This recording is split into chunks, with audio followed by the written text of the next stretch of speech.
বিনিয়োগ ও অবকাঠামোগত দুর্বলতায় বিমান পরিবহন ব্যবসায় পিছিয়ে পড়ছে দেশীয় এয়ারলাইন্স। পৃথক নীতিমালার দাবি উদ্যোক্তাদের। আগামী মাস থেকে আবারও শুরু হচ্ছে মালয়েশিয়ায় জনশক্তি রফতানি।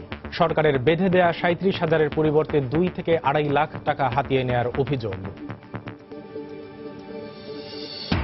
অমর একুশে গ্রন্থমেলার শেষ পর্যায়ে ভিড় বাড়ছে সব বয়সী মানুষের। গল্প উপন্যাসের পাশাপাশি বেশি বিক্রি হচ্ছে শিশুদের পছন্দের ছড়ার বই। এবং সাইনবোর্ড ও বিলবোর্ডে বাংলায় লেখার বিধান থাকলেও মানা হচ্ছে না অনেক ক্ষেত্রেই। সব ধরনের প্রচারণায় বাংলা লিখতে সিটি কর্পোরেশনের ১ মাসের আলটিমেটাম।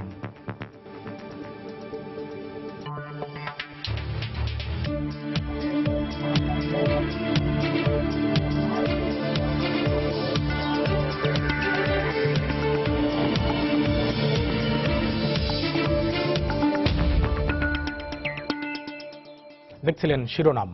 আমন্ত্রণ জানাচ্ছি দেশ ও দেশের বাইরের অর্থ বাণিজ্যের নানা খবর নিয়ে আমাদের নিয়মিত আয়োজন এ সময়ের বাণিজ্যে। আর আপনাদের সঙ্গে আছি আমি কামরুল হাসান সবুজ। ব্যাপক সম্ভাবনা থাকলেও বিমানবন্দরগুলোর অবকাঠামোগত দুর্বলতা, দক্ষ জনবল ও প্রয়োজনীয় অর্থায়নের অভাবে বিমান পরিবহন ব্যবসায় সুবিধা করতে পারছে না দেশীয় এয়ারলাইন্স। আন্তর্জাতিক রুটের পরিধি কিছুটা বাড়লেও এখনো ৭৫% ব্যবসা নিয়ন্ত্রণ করছে বিদেশি এয়ারলাইন্স। বিশ্লেষকদের মতে আকাশ সেবায় বাংলাদেশের অংশগ্রহণ বাড়াতে জেট ফুয়েলের দাম আন্তর্জাতিক বাজারের সাথে সামঞ্জস্যপূর্ণ করা ও যন্ত্রাংশ আমদানিতে শুল্ক জটিলতা দূর করা জরুরি। আর উদ্যোক্তারা চান দেশীয় বিমান পরিবহন সংস্থার জন্য পৃথক নীতিমালা। বিস্তারিত হাজেরা শিউলির রিপোর্ট। ১৯৯৫ সালে বাংলাদেশে বেসরকারি খাতে এভিয়েশন ব্যবসার যাত্রা শুরু। গত ২ দশকে ১০টি এয়ারলাইন্স এ ব্যবসায় যুক্ত হলেও বর্তমানে টিকে আছে মাত্র ৩টে। উদ্যোক্তারা জানান, শুরুর দিকে এই ব্যবসা পরিচালনার অভিজ্ঞতার অভাব, বেসরকারি এয়ারলাইন্সগুলোর প্রতি বৈষম্যমূলক নীতি সহ নানা সমস্যার কারণে বন্ধ হয়ে যায় এয়ারলাইন্সগুলো। তবে আসার কথা, চ্যালেঞ্জ নিয়েও এই ব্যবসায় আসছে নতুন এয়ারলাইন্স। দেশের এয়ারলাইনগুলো যখন চাচ্ছে যে তারা আরো একটু বড় হবে, আরো অন্যান্য অনেক ডেস্টিনেশনে ফ্লাইট শুরু করব, এটা করতে গিয়ে আমাদের প্রথম একটা বাধা হয়ে দাঁড়াচ্ছে হচ্ছে এয়ারপোর্টের ক্যাপাসিটি। অবকাঠামোগত যে রিসোর্সগুলো আসলে খুবই লিমিটেড। এই অবস্থায় প্রতিযোগিতায় টিকে থাকতে সরকারের সহযোগিতা বাড়ানোর কথা বলছেন উদ্যোক্তারা। বিশেষ করে জেট ফুয়েলের দাম সমন্বয় করা ও দেশীয় এয়ারলাইন্সগুলোর জন্য বিমানবন্দর ব্যবহারে বিভিন্ন চার্জ কমানোর দাবি তাদের। তেলের মূল্যের কথা বলেন, এয়ারোনটিক্যাল চার্জেসের কথা বলেন, এগুলো আমরা বছরের পর বছর বলে আসছি। লেভেল প্লেইং ফিল্ড হয় তাহলে আমাদের জন্য ভবিষ্যৎ ভালো। আদারওয়াইজ অতীতে যেরকম এয়ারলাইন গুলো সাস্টেন করতে পারে না, এই হয়ে যাচ্ছে আমাদের জন্য, কিন্তু ওই সিচুয়েশনটা অলমোস্ট ওইরকমই হয়ে যাচ্ছে। আন্তর্জাতিক বিমান পরিবহন সংস্থা আইটার পূর্বাভাস, এয়ারলাইন্স ব্যবসায় এবছর $২৯৪০ কোটি মুনাফা হবে। বিশেষজ্ঞরা বলছেন, নীতি সহায়তা পেলে বাংলাদেশও হতে পারে এই মুনাফার অংশীদার। এই লাভটুকু তো অন্যান্য এয়ারলাইন্সের মধ্যে ভাগাভাগি হবে, আর সেই ভাগাভাগিতে আমরা কতটুকু পাবো সেটা নির্ভর করছে আমরা কতটুকু এফিসিয়েন্টলি রান করতে পারবো। আমাদের যে এয়ারলাইন্সগুলো আছে তার পেছনে যদি সেই আর্থিক ব্যাকআপটা পুরোপুরি না থাকে তাহলে সেক্ষেত্রে সম্ভব না। বিমান পরিবহন মন্ত্রী জানান, আন্তর্জাতিক রুটে দেশীয় এয়ারলাইন্সগুলোর জন্য চার্জ কমানোর বিষয়টি বিবেচনায় আছে। ডোমেস্টিক এয়ারলাইন্স যখন ইন্টারন্যাশনাল রুটে যায় তখন যখন ফিরে আসে তখন তাদেরকে ইন্টারন্যাশনাল চার্জ দিতে হয়। আমাদের মন্ত্রণালয় খুব ইতিবাচকভাবে বিবেচনা করেছে এবং এটা এই ধরনের জিনিস বিবেচনা করার জন্য সংশ্লিষ্ট যারা কর্তৃপক্ষ আছে তাদের কাছ থেকে মতামত চেয়েছে। বর্তমানে আকাশপথে বাংলাদেশের যাত্রী প্রবৃদ্ধির হার গড়ে ৭ থেকে ৮%। হাজেরা শিউলি, সময় সংবাদ, ঢাকা। নানা জটিলতার দীর্ঘ প্রতীক্ষার পর আগামী মাসের দ্বিতীয় সপ্তাহেই মালয়েশিয়ায় পুনরায় জনশক্তি রফতানি শুরু হচ্ছে। ৯ অথবা ১০ই মার্চ প্রায় ৭০০ কর্মী নিয়ে প্রথম ফ্লাইট ঢাকা ছেড়ে যাবে বলে জানিয়েছেন জনশক্তি রপ্তানিকারকদের সংগঠন বাইরার মহাসচিব। এদিকে মাত্র 10টি প্রতিষ্ঠান জনশক্তি রপ্তানির সুযোগ পাওয়ায় সরকারের বেঁধে দেওয়া ৩৭,০০০-এর পরিবর্তে কর্মীদের কাছ থেকে ২ থেকে ২.৫ লাখ টাকা হাতিয়ে নেওয়ার অভিযোগ করছেন ব্যক্তিখাতের ব্যবসায়ীরা। তবে পর্যায়ক্রমে আরও প্রতিষ্ঠানকে যুক্ত করার আশ্বাস দিয়েছে প্রবাসী কল্যাণ মন্ত্রণালয়। প্রসূন আশিসের রিপোর্ট। দীর্ঘদিন বন্ধ থাকার পর দুদেশ সম্মত হলে ২০১২ সালে সরকারি পর্যায়ে মালয়েশিয়ায় জনশক্তি রপ্তানি শুরু হলেও তখন এ সুযোগ পায় মাত্র ১০,০০০ কর্মী। এরপর গত ফেব্রুয়ারি ও নভেম্বরে ২ দফা সমঝোতা স্মারক সই হলেও কর্মী পাঠানো সম্ভব হয়নি। অবশেষে নানা জটিলতা কাটিয়ে প্রায় ৪ বছর পর আগামী মাসের শুরুতে মালয়েশিয়ায় আবারও কর্মী পাঠানো শুরু হচ্ছে বলে জানিয়েছেন জনশক্তি রপ্তানিকারকদের সংগঠন বাইরার মহাসচিব। ৯ থেকে ১০ই মার্চে একটি ফ্লাইট দিবে যেখানে প্রায় 5 থেকে 700 ওয়ার্কার মালয়েশিয়াতে যাবে। এপ্রিল থেকে হিউজ মুভমেন্ট শুরু হবে। এদিকে দীর্ঘদিন পর সুযোগ গেলেও জনশক্তি রপ্তানি সিন্ডিকেটের হাতে আটকে যাওয়ায় এ প্রক্রিয়া আবারও বাধাগ্রস্ত হওয়ার আশঙ্কা করছেন ব্যক্তি খাতের ব্যবসায়ীরা। আজকে যদি সিন্ডিকেটের মাধ্যমে এটা হয় যে 10 জনের বাইরে কেউ কর্মী প্রেরণ করতে পারবে না, তাহলে যারা দীর্ঘদিন ধরে এটার পিছিয়ে বিনিয়োগ করছেন তারা ক্ষতিগ্রস্ত হবেই। বাইরার এত বড় একটা শীর্ষ পদে থেকে উনি সকল সদস্যকে বঞ্চিত করে ওনারা একা ব্যবসা করবেন, কারণ বিগত দিনে আমাদের লিডারশিপে এগুলো আমরা দেখিনি। তাদের অভিযোগ, বিশেষ কৌশলে মাত্র 10টি প্রতিষ্ঠানকে কর্মী পাঠানোর সুযোগ দেয় মালয়েশিয়া যেতে কর্মীদের গুনতে হচ্ছে 2 থেকে 2.5 লাখ টাকা। ওরা বিভিন্ন এজেন্সিকে যে মেসেজগুলি থ্রো করেছে, এখানে মিনিমাম কস্ট হচ্ছে 1,85,000 টাকা, প্ল্যান্টেশন সার্ভিস সেক্টরে 2.5 লাখ টাকার উপরে। মাইগ্রেশন কি সরকারের নির্ধারিত মূল্য হচ্ছে? এখানে সরকারের তীক্ষ্ণ নজরদারি আমাদের একান্তই দাবি। তবে এ অভিযোগ অস্বীকার করেন 10 প্রতিষ্ঠানের একটির মালিক ও বাইরার মহাসচিব রুহুল আমিন স্বপন। এটা কোনোদিনও সত্য না যে 2 লাখ 2.5 লাখ দিয়ে একটি লোক মালয়েশিয়াতে যাবে, ইটস নট কারেক্ট। আমরা দেখি আমরা সবচেয়ে মিনিমাম মাইগ্রেশন কস্টে রাখার জন্য বাইরের থেকেও সরকারকে সব ধরনের সহযোগিতা আমরা করব। কি মেকানিজম আছে যে গ্রামের ছেলেটা 37,000-ই যাবে? এই জন্য রিক্রুটমেন্ট সিস্টেমেরও এখন একটু পরিবর্তন আনা দরকার। প্রবাসী কল্যাণ মন্ত্রণালয়ের অতিরিক্ত সচিব জানিয়েছেন, প্রথম দফায় 10টি প্রতিষ্ঠানের মাধ্যমে 5,000 কর্মী যাওয়ার পরেই অন্য ব্যবসায়ীরা এই সুযোগ পাবেন।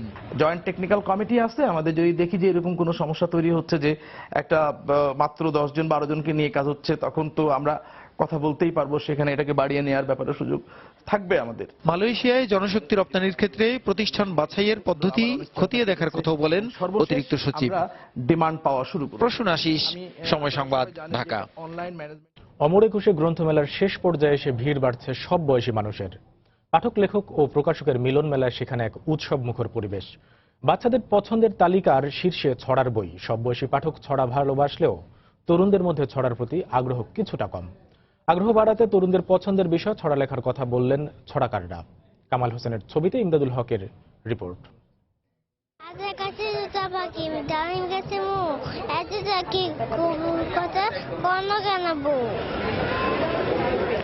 অমর একুশে গ্রন্থমেলায় শিশু কিশোরদের প্রথম পছন্দ ছড়ার বই, তাই বাবা মার সাথে মেলায় এসে পছন্দের বই কিনছে শিশুরা। তবে সব বয়সী মানুষের কাছে ছড়া পছন্দের হলেও তরুণদের আগ্রহ কিছুটা কম। আমি অনেক ছড়া পড়ি, আমার ছড়া পড়তে অনেক ভালো লাগে, ছড়া বই কিনতে এসেছি। ছড়ার বই পড়তে খুবই ভালো লাগে, ছড়ার বই কিনে আর নিজেও ছড়া লিখি। ছড়ার মধ্যে যে ছন্দটা আছে এটাই আসলে অন্যরকম একটা অনুপ্রেরণা দেয়। এখনকার ছড়া ভালো হয়, বেশ ভালো ছড়া হয়। ছড়ার বইয়ের প্রতি সেই আগ্রহটা এখন আর নাই আর কি, হয়তো পড়তে পারি আর কি। ছড়ার বই তো এখন পড়া হয় না, এখন তো আর আমরা ছোট নাই যে ছড়া পড়বো।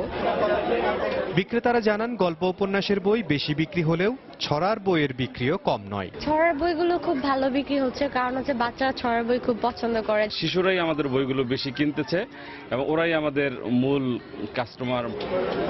চাহিদা থাকায় প্রকাশকরাও ছড়ার বই প্রকাশ করছেন। তবে শিশুদের মধ্যে ছড়া বেশি জনপ্রিয় হওয়ায় শিশুতোষ ছড়ার বই প্রকাশ করছেন বেশি। আমাদের সকল বইগুলো শিশুতোষ আর কি, তো এখানে শিশুদের উপযোগী যে ছড়াগুলো সেটা আমরা সাধারণত প্রকাশ করি। তরুণদের ছড়ার বই বের করি, যারা পুরনো লেখক আছে, ছড়াকার আছেন, তাদের ছড়ার বইও বের করি। প্রযুক্তির যুগে তরুণরা ছড়া পড়ছে ফেসবুকে, আর তরুণদের মধ্যে ছড়ার প্রতি আগ্রহ বাড়াতে তরুণদের পছন্দের বিষয় নিয়ে লেখার কথা বললেন ছড়াকাররা। শুধু বাংলা সাহিত্য নয়, সকল সাহিত্যের পুরোধাই শুরুটাই কিন্তু ছড়া দিয়ে। ছড়া কিন্তু বিট। তরুণদের কাছে আসলে ছড়াকে জনপ্রিয় করতে হলে তাদের পছন্দের বিষয়গুলো নিয়ে ছড়া লিখতে হবে। শিশুদের ছড়া তো তরুণরা ভালোবাসবে না। অমর একুশে গ্রন্থমেলায় এ পর্যন্ত বই বের হয়েছে 2484টি, যার মধ্যে সর্বোচ্চ সংখ্যক কবিতার বই 757টি, আর ছড়ার বই রয়েছে 73টি। ইমদাদুল হক, সময় সংবাদ, ঢাকা। বাণিজ্য। নেপাল, ভারত ও বাংলাদেশের উপর দিয়ে প্রবাহিত পদ্মা নদীর বিভিন্ন স্থানে বাঁধ দেওয়ার কারণে পানি সংকটে পড়েছেন নদী তীরের মানুষেরা। এর প্রতিবাদে রাজশাহীতে চলছে পদ্মা বাঁচাও সমাবেশ। এ মুহূর্তে সেখানে আছেন রিপোর্টার রাকিবুল হাসান। সরাসরি চলে যাচ্ছি তার কাছে। রাকিব। সবুজ কিছুক্ষণ আগেই কিন্তু এই অনুষ্ঠানটি এখানে শুরু হয়েছে নদী সুরক্ষা যাত্রা, যেটি 7 ফেব্রুয়ারি নেপালে শুরু হয়েছিল গন্ডাক নদী থেকে, এবং এখানে নেপালের গন্ডাক যেটি ভারতে এসে গঙ্গা এবং তারপরে বাংলাদেশে প্রবেশ করার পরে যেটি পদ্মা নদী হয়েছে। তো মূলত আয়োজক যারা রয়েছেন তারা যেটি বলছেন যে এই 3টি নদীর আশপাশের যে মানুষেরা এই নদীতে বিভিন্ন সময় বিভিন্ন জায়গায় যে 7 থেকে 8টি বাঁধ দেওয়া হয়েছে, ড্যাম নির্মাণ করা হয়েছে, এই কারণে কিন্তু আশপাশের যে নদী তীরবর্তী মানুষজন তাদের কিন্তু নানা ধরনের সমস্যার তারা সম্মুখীন হয়েছে। জলবায়ু পরিবর্তন, সেই সাথে সাথে নদীতে পানির প্রবাহ কমে যাওয়ার কারণে, এই সমস্ত বাঁধের কারণে এখানে কিন্তু কৃষি ব্যবস্থা বিপদের সম্মুখীন হয়েছে এবং নিয়মিত যে পেশা সেই পেশার পরিবর্তন হয়েছে নদী তীরের মানুষের। এমন নানা ধরনের সমস্যার সম্মুখীন হয়ে কিন্তু দীর্ঘদিন থেকে ভুগছেন এই 3 দেশের নদী পাড়ের মানুষেরা। বিশেষ করে বাংলাদেশের যে বরেন্দ্র অঞ্চল, সেই বরেন্দ্র অঞ্চলে পানির স্তর নেমে যাওয়া, এছাড়া হচ্ছে নেপাল এবং ভারতেও কিন্তু নানা ধরনের সমস্যার সম্মুখীন পড়েছে এই সমস্ত নদীর পানি স্বল্পতার কারণে। তো এখানে যারা আয়োজকরা আছেন তারা মূলত বলছেন যে আসলে এই 3টি দেশের সরকার প্রধানরা যাতে করে এই সমস্যাটি নিয়ে বসেন এবং এই যে দ্রুত সমাধান করেন সেই প্রত্যাশা রাখছেন তারা। তো সবুজ, এই ছিল আমার কাছে সর্বশেষ। দর্শক, পদ্মা নদীর বিভিন্ন স্থানে বাঁধ দেওয়ায় নদীর তীরবর্তী মানুষেরা যে পানি সংকটে পড়েছে তারই যে প্রতিবাদে সমাবেশ হচ্ছে, সেখান থেকে জানাচ্ছিলেন সহকর্মী রাকিবুল হাসান। উচ্চ আদালতের নির্দেশনা অনুযায়ী সাইনবোর্ড এবং বিলবোর্ড বাংলায় লেখার বিধান থাকলেও চট্টগ্রামে তা মানা হচ্ছে না। সাইনবোর্ড থেকে শুরু করে সবকিছুতে ইংরেজির আধিক্য রয়েছে, এতে অবহেলিত মাতৃভাষা বাংলা। এই অবস্থায় সব ধরনের প্রচারণায় বাংলা লেখার জন্য 1 মাসের আলটিমেটাম দিয়েছে সিটি কর্পোরেশন। বিস্তারিত জানাচ্ছেন পার্থপ্রতিম বিশ্বাস। সাইনবোর্ড ও ব্যানার বাংলায় লেখার জন্য 2014 সালে সুস্পষ্ট নির্দেশনা দিয়েছিল উচ্চ আদালত। নির্দেশনা যেমন বাস্তবায়ন হয়নি, তেমনি মাঠ পর্যায়ে বিষয়টি তদারকি করতে উদ্যোগী হতে দেখা যায়নি সরকারি বা বেসরকারি কোনো সংস্থাকে। এক্ষেত্রে নগরীর বিভিন্ন দোকান, রেস্টুরেন্ট, ব্যাংক সহ সব জায়গাতেই ছড়াছড়ি ইংরেজি সাইনবোর্ডের। বিভিন্ন ব্যাংকের বা বিভিন্ন প্রতিষ্ঠান দেখতে পাই ইংরেজিকে অনেক বড় অক্ষরে লিখে বাংলাকে এত ছোট অক্ষরে লেখা হয়েছে। আসলে এটা বাংলার প্রতি একটা অবমাননা। যে বাংলা ভাষার জন্য আন্দোলন করে আমরা রক্ত দিয়েছি, সেটা আজকে আন্তর্জাতিক মাতৃভাষা দিবস হয়েছে, সারা পৃথিবীতে পালন করছে সেটা, আর আমরা আমাদের এই দেশে সেই বাংলার প্রচলনটা আমরা করতে পারিনি। সেটা অবশ্যই দুঃখজনক এবং ক্ষোভের। সাংস্কৃতিক আত্মচেতনার অভাব ও সংশ্লিষ্ট কর্তৃপক্ষের উদাসীনতার কারণে আদালতের নির্দেশনা থাকা সত্ত্বেও আইনের প্রয়োগ করা যাচ্ছে না বলে অভিযোগ এই শিক্ষাবিদের। আদালতের নির্দেশনামা পৌর কর্পোরেশনের শক্তি। এখন পৌর কর্পোরেশন যদি তার শক্তি ব্যবহারে কাচুমাচু করে, অনীহা প্রকাশ করে কিংবা জড়তা দেখায়, আড়ষ্টতা দেখায়, তাহলে এই সাইনবোর্ড কখনো পরিবর্তন হবে না। এর মাঝে নগরীতে থাকা সব ধরনের সাইনবোর্ডে বাংলা লেখার জন্য 1 মাসের আলটিমেটাম দিয়ে গত 5 ফেব্রুয়ারি বিশেষ নির্দেশনা জারি করে সিটি কর্পোরেশন। কিন্তু আলটিমেটামের নির্ধারিত সময় ঘনিয়ে আসলেও সাইনবোর্ড পরিবর্তনের কোনো তোড়জোড় নেই বললেই চলে। মাননীয় মেয়র মধ্যে আমাদের যারা ট্রেড লাইসেন্স দেন, আমাদের যারা ইন্সপেক্টর আছেন, ওনাদেরকে অর্ডার দিচ্ছেন যে ট্রেড লাইসেন্স দেওয়ার আগে আপনারা সাইনবোর্ডটা কি করছেন সেটা দেখেন। আপনি গিয়ে দেখে আসেন তার সাইনবোর্ড থাকলে সাইনবোর্ডটা বাংলা আছে কিনা। আমরা আশা করি জুন জুলাইতে সাইনবোর্ডগুলো বাংলার, সেটা ইনশাল্লাহ কার্যকরী হবে। নগরীতে ছোট বড় মিলিয়ে 50,000-এর বেশি সাইনবোর্ড রয়েছে। পার্থপ্রতিম বিশ্বাস, সময় সংবাদ, চট্টগ্রাম। মিয়ানমারের সংঘাতের পর বাংলাদেশে পালিয়ে আসা রোহিঙ্গারা নিজ দেশে ফিরতে আগ্রহী। এরই মধ্যে নিজ উদ্যোগে অন্তত 800 থেকে 900 জন ফিরে গেলেও তাদের অনেকেই মিয়ানমারে থাকা স্বজনদের নিয়ে বাংলাদেশে ফিরে আসছে বলে দাবি স্থানীয়দের। তবে সীমান্তরক্ষী বাহিনী বিজিবি বলছে রোহিঙ্গারা নিজ উদ্যোগে মিয়ানমার ফিরছেন। সুজাউদ্দিন রুবেলের তথ্য ও মোহাম্মদ ফরাজের ছবি নিয়ে ডেস্ক রিপোর্ট। মিয়ানমার সেনাদের নির্মম নির্যাতনের শিকার হয়ে পালিয়ে আসা রোহিঙ্গারা গত 4 মাস ধরে অবস্থান করছেন কক্সবাজারের উখিয়া ও টেকনাফের অনিবন্ধিত বিভিন্ন ক্যাম্পে। শত নির্যাতন নিপীড়নের পরও স্বদেশের প্রতি যেন একটুও কমেনি মায়া। তাই তো অনেক কষ্টের মধ্যেও নিজ দেশ, নিজ ভিটেমাটিতে ফেরার আকুতি থামছে না তাদের। গত অক্টোবরে সীমান্ত চৌকিতে সন্ত্রাসী হামলার পর রোহিঙ্গাদের বিরুদ্ধে শুরু করা অভিযান 15 ফেব্রুয়ারি বন্ধ ঘোষণা করেছে মিয়ানমার সরকার। এরপর থেকে রোহিঙ্গারা ফিরতে শুরু করেছেন নিজ দেশে। মিয়ানমার যদি ঠান্ডা হয়ে যায় আমি চলে যাব। আমরা এখানে অনেক কষ্ট পাইছি।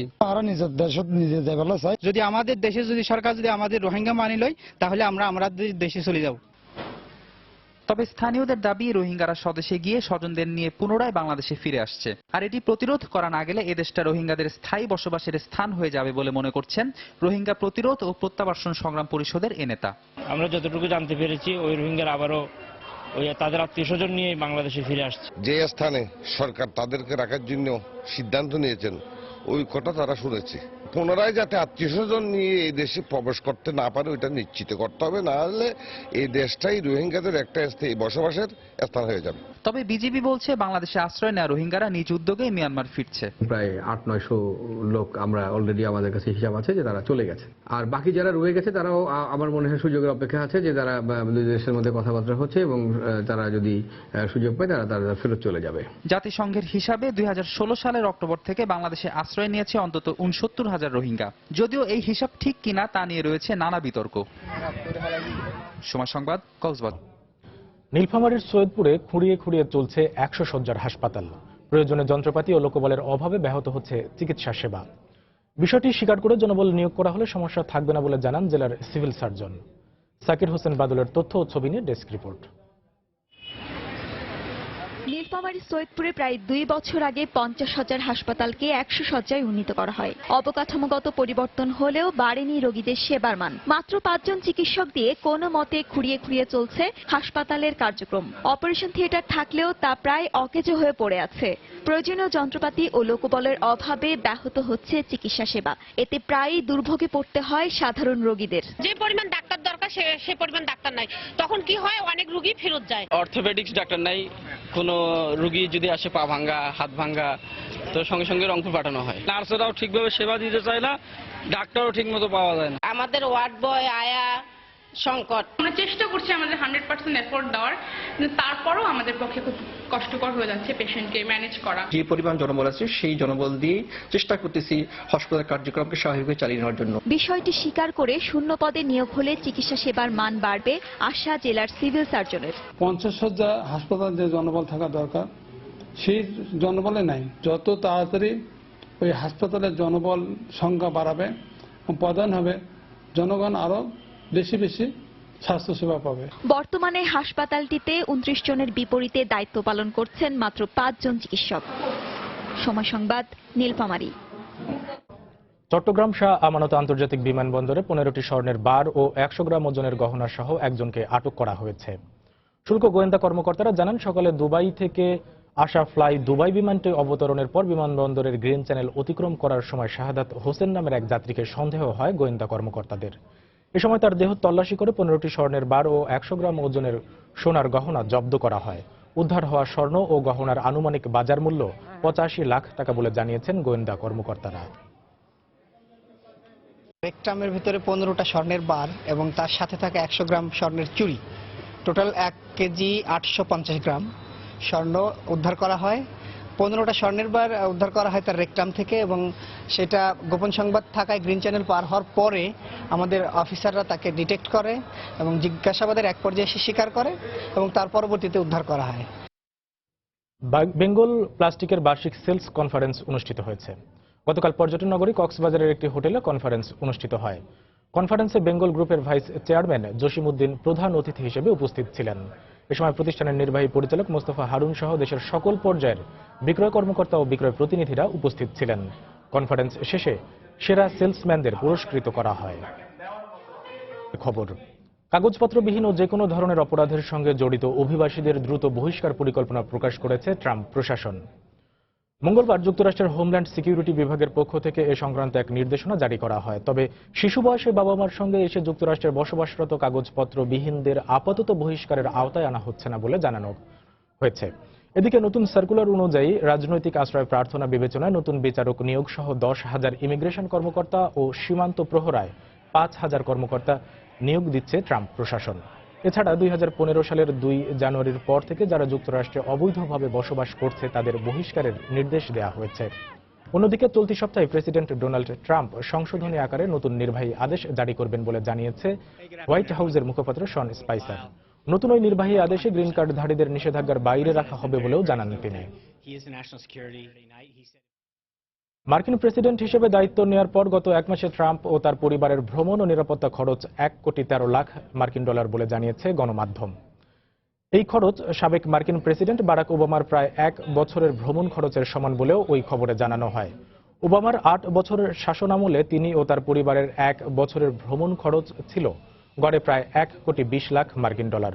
সে হিসেবে 8 বছরে ওবামা ভ্রমণ ও তার পরিবারের নিরাপত্তা বাবদ প্রায় 9,70,00,000 মার্কিন ডলার খরচ করেছে বলে ওই প্রতিবেদনে জানানো হয়। খবরে আরও বলা হয়, খরচের এই টাকার পুরোটাই ট্যাক্স যোগ্য। এদিকে নিজের ভ্রমণ খরচের বিষয়ে এক টুইট বার্তায় ট্রাম্প বলেছেন, ওবামা ভ্রমণ খরচ কমানোর মাধ্যমে নিজের ট্যাক্সের টাকা বাঁচিয়ে সন্ত্রাসীদের জন্য তহবিল গঠনে বিনিয়োগ করতেন। যুক্তরাষ্ট্রের উৎপাদন খাত চাঙা করার পাশাপাশি যেসব কোম্পানি দেশের বাইরে ব্যবসা ও চাকরিজীবীদের সরিয়ে নিচ্ছে তাদের বিরুদ্ধে কঠোর ব্যবস্থা নেওয়ার হুঁশিয়ারি দিয়েছেন মার্কিন প্রেসিডেন্ট ডোনাল্ড ট্রাম্প। যুক্তরাষ্ট্রের সাউথ ক্যারোলাইনার বিমান নির্মাতা প্রতিষ্ঠান বোয়িং এর নতুন ড্রিমলাইনার জেটের উদ্বোধনী অনুষ্ঠানে এসে একথা জানান তিনি।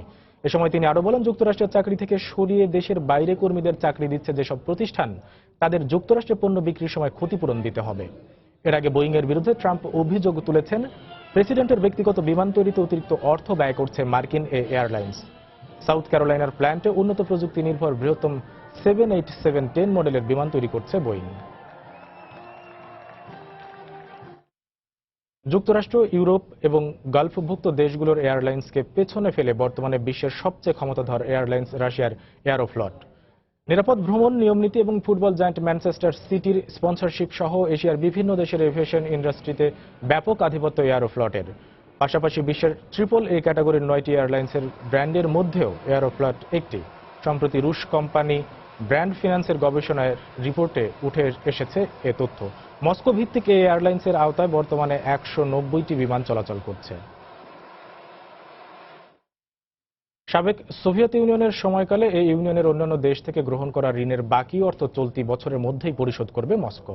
রাশিয়ার অর্থ মন্ত্রণালয়ের পক্ষ থেকে জানানো হয়েছে, ম্যাকেডোনিয়ার $6 কোটি এরই মধ্যে পরিশোধ করেছে রাশিয়া। বসনিয়া আর হার্জেগোভিনার $12.5 কোটি চলতি বছরের মধ্যেই পরিশোধ করা হবে। রুশ কেন্দ্রীয় ব্যাংক এ সংক্রান্ত একটি চুক্তিতে স্বাক্ষর করার 45 দিনের মধ্যেই পরিশোধ করে দেওয়া হবে এই অর্থ। যুগোস্লোভিয়ার সাথে পণ্য আমদানি রপ্তানির সময় ঋণগ্রস্ত হয়ে পড়ে সোভিয়েত ইউনিয়ন। 1991 সালে সোভিয়েত ইউনিয়ন ভেঙে যাওয়ার পর রাশিয়ান ফেডারেশনের মোট ঋণ ছিল $6,600 কোটি।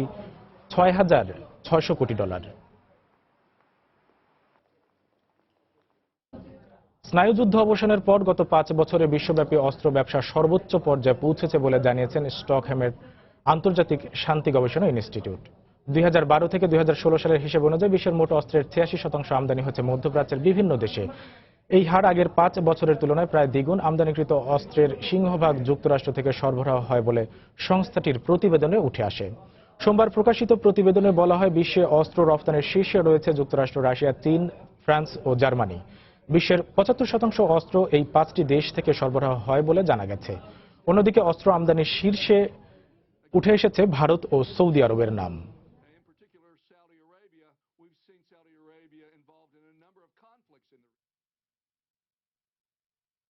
এবার জানিয়ে দেব ঢাকা স্টক এক্সচেঞ্জের লেনদেন পরিস্থিতির খবর। চলে যাচ্ছি ডিএসসির অফিসিয়াল ওয়েবসাইটে।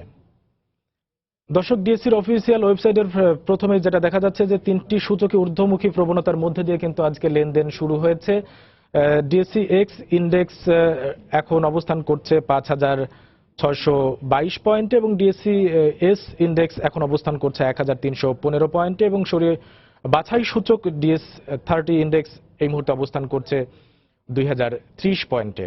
এখন পর্যন্ত যেসব শেয়ার লেনদেন হচ্ছে এসব শেয়ারের মধ্যে 106টি শেয়ারের লেনদেন দর বৃদ্ধি পেয়েছে এবং 25টির কমেছে এবং 24টি অপরিবর্তিত আছে। আর টাকার অঙ্কে এখন পর্যন্ত লেনদেন হয়েছে 49 কোটি টাকার শেয়ার। দর্শক, এবার আমরা জানিয়ে দেব ঢাকা স্টক এক্সচেঞ্জের টপ 20 শেয়ার তালিকার খবর। টপ 20 শেয়ার তালিকার প্রথমেই রয়েছে বারাকা পাওয়ার। বারাকা পাওয়ারের এই মুহূর্তে প্রতিটি শেয়ার লেনদেন হচ্ছে 52 টাকা 20 পয়সা এবং সর্বোচ্চ দর উঠেছিল 52 টাকা 60 পয়সা এবং সর্বনিম্ন 51 টাকা 30 পয়সাতেও এই শেয়ারটি লেনদেন হয়েছে এবং গতকালকের সর্বশেষ লেনদেন মূল্য ছিল 51 টাকা। তো সেই হিসেবে দেখা যাচ্ছে গতকাল যে মূল্যে লেনদেন হয়েছে আজকে কিন্তু তার থেকে একটু বেশি দামেই বিক্রি হচ্ছে এই শেয়ারটি। তালিকার দ্বিতীয় নম্বরে আছে আইডিএলসি। এই কোম্পানির প্রতিটি শেয়ার এই মুহূর্তে লেনদেন হচ্ছে 72 টাকা এবং সর্বোচ্চ লেনদেন মূল্য উঠেছিল 72 টাকা 70 পয়সা এবং সর্বনিম্ন লেনদেন মূল্য ছিল 71 টাকা 30 পয়সা এবং সর্বশেষ গতকাল লেনদেন মূল্য ছিল 70 টাকা 20 পয়সা। এরপরেই আছে SIBL এবং এই কোম্পানির প্রতিটি শেয়ার এই মুহূর্তে লেনদেন হচ্ছে 22 টাকা এবং সর্বোচ্চ দর উঠেছিল 22 টাকা 50 পয়সা, সর্বনিম্ন 21 টাকা 80 পয়সাতেও এই শেয়ারটি লেনদেন হচ্ছে। গতকাল সর্বশেষ লেনদেন মূল্য ছিল 21 টাকা 80 পয়সা। তালিকার ৪র্থ নম্বরে রয়েছে সেন্ট্রাল ফার্মাসিউটিক্যালস। এই কোম্পানির প্রতিটি শেয়ার এই মুহূর্তে লেনদেন হচ্ছে 32 টাকা 80 পয়সায় এবং সর্বোচ্চ দর উঠেছিল 33 টাকা 70 পয়সা এবং সর্বনিম্ন 32 টাকা 80 পয়সায় এই শেয়ারটি লেনদেন হয়েছে এবং গতকাল সর্বশেষ লেনদেন মূল্য ছিল 31 টাকা 10 পয়সা। দর্শক, সেই হিসেবে গতকাল যে মূল্যে এই শেয়ারটি লেনদেন হচ্ছে আজকে কিন্তু তার যে একটু কম দামেই কম মূল্যে এই কোম্পানির শেয়ার লেনদেন হচ্ছে। তালিকার ৫ম নম্বরে রয়েছে ইসলামী ব্যাংক লিমিটেড। এই কোম্পানির প্রতিটি শেয়ার লেনদেন হচ্ছে এই মুহূর্তে 43 টাকা 70 পয়সা এবং সর্বোচ্চ দর উঠেছিল 44 টাকা 30 পয়সা এবং সর্বনিম্ন 43 টাকা 60 পয়সায় এই কোম্পানির শেয়ার লেনদেন হয়েছে। গতকাল এই কোম্পানির প্রতিটি শেয়ারের সর্বশেষ লেনদেন মূল্য ছিল 43 টাকা 40 পয়সা। তালিকার ৬ষ্ঠ নম্বরে রয়েছে সিএমসি কামাল এবং এই কোম্পানির প্রতিটি শেয়ার লেনদেন হচ্ছে 27 টাকা 30 পয়সায়, সর্বোচ্চ দর উঠেছিল 27 টাকা 40 পয়সা এবং 26 টাকা 90 পয়সাতে এই কোম্পানির শেয়ার লেনদেন হয়েছে এবং গতকাল সর্বশেষ লেনদেন মূল্য ছিল 26 টাকা 90 পয়সা। তালিকার ৭ম নম্বরে রয়েছে Bangladesh submarine cable company limited. এই কোম্পানির প্রতিটি শেয়ার এই মুহূর্তে লেনদেন হচ্ছে 128 টাকা 40 পয়সা এবং সর্বোচ্চ দর উঠেছিল 131 টাকা 10 পয়সা এবং 125 টাকা 60 পয়সাটাতে এই কোম্পানির শেয়ার লেনদেন হয়েছে এবং গতকাল সর্বশেষ লেনদেন মূল্য ছিল 124 টাকা 70 পয়সা। তালিকার ৮ম নম্বরে রয়েছে তিতাস গ্যাসের প্রতিটি শেয়ার এই মুহূর্তে লেনদেন হচ্ছে 56 টাকা 20 পয়সা এবং সর্বোচ্চ দর উঠেছিল 56 টাকা 60 পয়সা এবং এই কোম্পানির শেয়ার 55 টাকা 50 পয়সাতেও লেনদেন হয়েছে এবং গতকাল সর্বশেষ লেনদেন মূল্য ছিল 55 টাকা 60 পয়সা। তালিকার ৯ নম্বরে রয়েছে সাইপ পাওয়ার এবং সাইপ পাওয়ারের এই মুহূর্তে প্রতিটি শেয়ার লেনদেন হচ্ছে 52 টাকা 50 পয়সায় এবং সর্বোচ্চ দর উঠেছিল 52 টাকা 90 পয়সা এবং সর্বনিম্ন 51 টাকা 70 পয়সাতে এই শেয়ার লেনদেন হচ্ছে এবং গতকাল এই কোম্পানির প্রতিটি শেয়ারের সর্বশেষ লেনদেন মূল্য ছিল 51 টাকা 90 পয়সা। তালিকার 10 নম্বরে রয়েছে আরএন স্পিনিং। এই আরএন স্পিনিং এর এই মুহূর্তে প্রতিটি শেয়ার লেনদেন হচ্ছে 29 টাকা 80 পয়সা এবং সর্বোচ্চ দর উঠেছিল 29 টাকা 90 পয়সা এবং সর্বনিম্ন 29 টাকা 30 পয়সাতে এই শেয়ার লেনদেন হয়েছে এবং সর্বশেষ এই কোম্পানির গতকাল লেনদেন মূল্য ছিল প্রতিটি শেয়ারের 29 টাকা 30 পয়সা। দর্শক, এখন পর্যন্ত ঢাকা স্টক এক্সচেঞ্জের যে টপ 20 তালিকার খবরাখবর এটুকুই। আবারও জানিয়ে দিচ্ছি এ সময়ের বাণিজ্যের শিরোনামগুলো। বিনিয়োগ ও অবকাঠামোগত দুর্বলতায় বিমান পরিবহন ব্যবসায় পিছিয়ে পড়ছে দেশীয় এয়ারলাইন্স, পৃথক নীতিমালার দাবি উদ্যোক্তাদের।